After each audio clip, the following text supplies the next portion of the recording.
আসসালামু আলাইকুম ওয়া রাহমাতুল্লাহি ওয়া বারাকাতুহু। আলহামদুলিল্লাহ ওয়া সলাতু ওয়া সালামু আলা রাসূলিল্লাহ ওয়া আলা আলিহি ওয়া আসহাবিহি আজমাইন।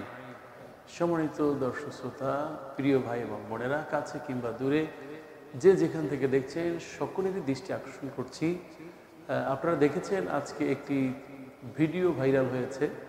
শেরপুরের শ্রীবর্দীতে এক বৃদ্ধ তার স্ত্রীকে উঠানে আপনার গর্ত করে সেখানে তার উপরে মাটি ফেলতেছেন। এই ভিডিওটা ব্যাপক আকারে মানে সকলে ছড়িয়েছেন, যেখানে উল্লেখ করা হয়েছে যে স্ত্রীকে স্বামী তাকে জীবন্ত কবর দিচ্ছেন।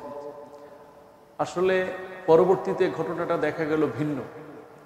স্বামী আর স্ত্রী দুজনের সম্পর্ক মহান আল্লাহ সুবহানাহু ওয়া তাআলার দেওয়া সবচেয়ে বড় একটি নিয়ামত। লিতাসকুনু ইলাইহা ওয়া জাআলা বাইনাকুম মাওয়াদ্দাতা ওয়া রাহমা। আমরা যতটুকু জেনেছি, এই বৃদ্ধ মানুষ যত সম্ভব খলিলুর রহমান, তিনি 10 বছর যাবৎ তার অসুস্থ স্ত্রীকে আপনার একটা বাচ্চা শিশুর মতো লালন পালন করছেন। এই স্ত্রী, তিনি 10 বছর যাবৎ অসুস্থ এবং তার দৈনন্দিন যে আপনার প্রয়োজন সেটা মিটান এই স্বামী। এমনকি তিনি বাথরুমে পর্যন্ত যেতে পারেন না।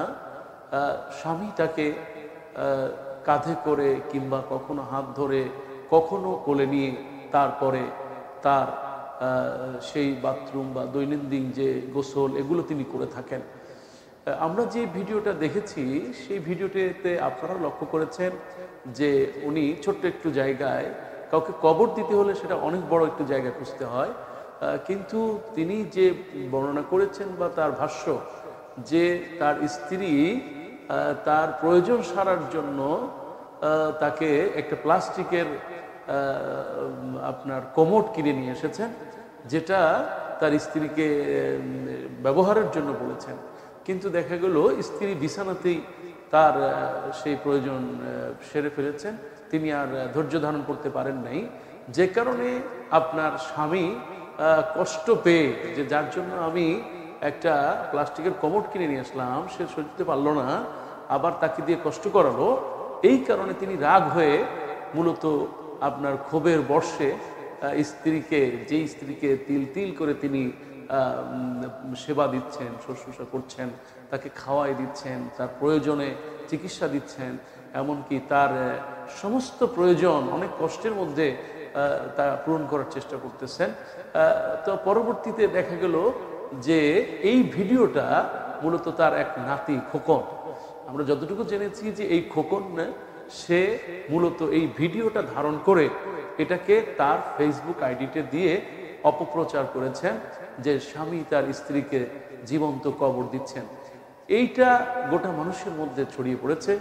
তাতে যেটা হয়েছে, একদিকে হলো যেই স্বামী এত বছর ধরে তিল তিল করে স্ত্রীকে মহব্বত করে ভালোবেসে তাকে যেই সেবা শুশ্রূষা এবং তার যে খেদমত করলেন, পুরোটাই ম্লান হয়ে গেল।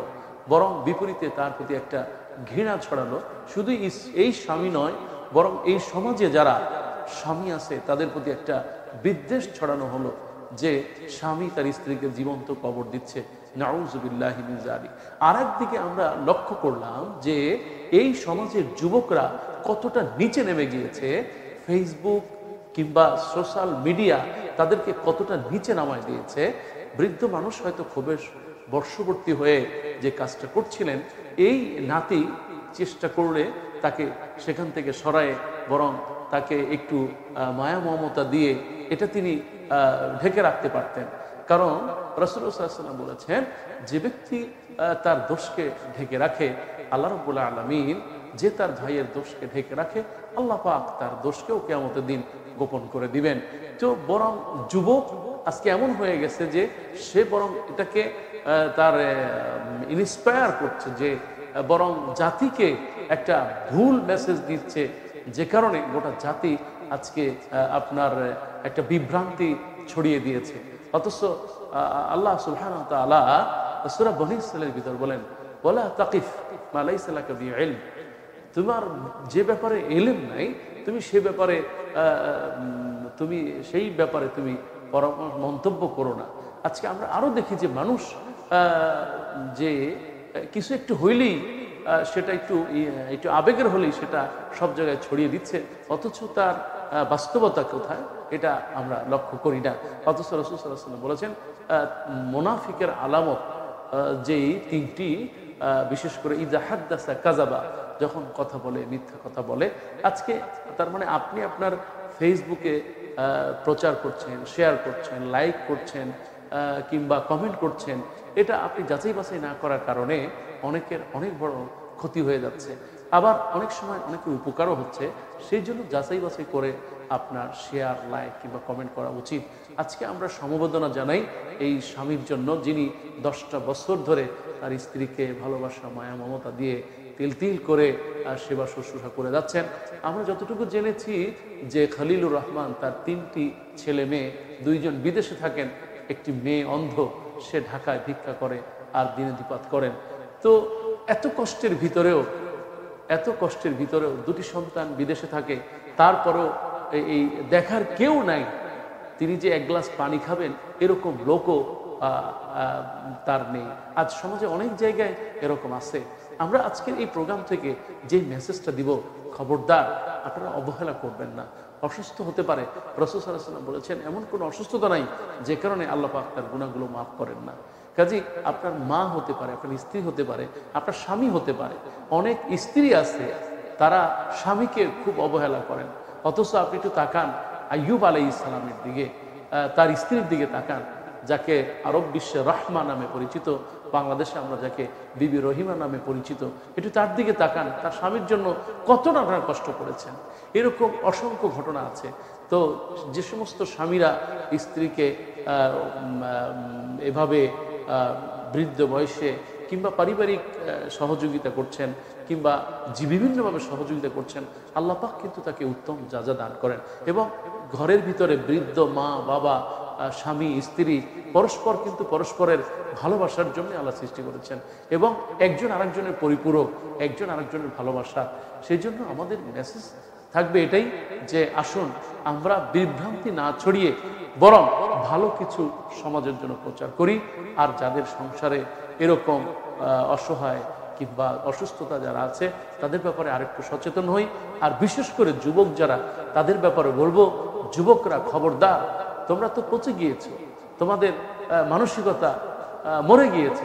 ছবি তুলতে তুলতে রেল লাইনের নিচে যুবক তার মাথা দিয়ে দিচ্ছে, নৌকায় ছবি তুলতে তুলতে সাঁতার জানে না, সে আপনার ভিডিও করতে করতে সে পানিতে পড়ে যাচ্ছে।